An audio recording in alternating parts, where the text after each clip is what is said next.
अहो आरक्षण हे आर्थिक स्थितीवर नाही, आरक्षण सामाजिक दृष्ट्या जे मागास राहिलेले आहेत त्यांना वरती आणण्यासाठी. पण ज्याला माहीतच नाही आरक्षण काय म्हणतात ते काय, एकदा म्हणेल हे, एकदा म्हणेल ते, एकदा म्हणेल मराठवाडा, एकदा म्हणेल कुणबी, एकदा म्हणेल सगळा महाराष्ट्र, एकदा म्हणेल इथंच एकदम तिथंच, आता म्हणेल सगळे सोयरे.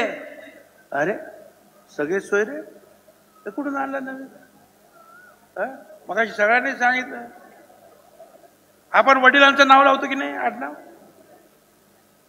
वडिलांचं नाव लावतो. भारतामध्ये वडिलांच्या पितृसत्ता हा काय आपली पद्धती. हा म्हणतो सगळे आणि सोयरे त्यांना पण द्या. मी 4 माझी ऍडव्होकेट जनरलला विचारलं, 4 आणि 1 चीफ जस्टिस हायकोर्टाचे, त्या सगळ्यांचं लेखी घेतलं.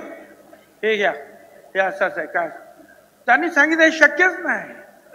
हे जर केलं तर एखादा ब्राह्मण समाजाच्या बांधवाला वाटलं की ओबीसी मध्ये आरक्षण, तर तो सुद्धा घेईल म्हणे. असं नाही, आरक्षण सगळ्या सोयऱ्यांना देणं शक्य नाही.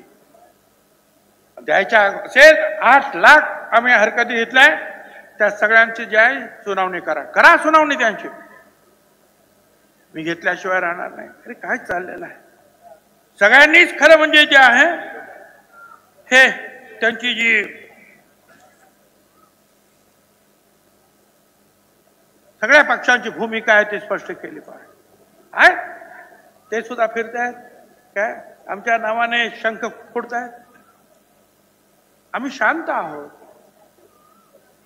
कायद्याप्रमाणे चालणार आहोत. उगीच उठ सूट वाटेल ते बोलणार नाही. मी हेही बोलणार नाही की सगळा मराठा समाज वाईट आहे, सगळ्यांना वाईट टाका नाही.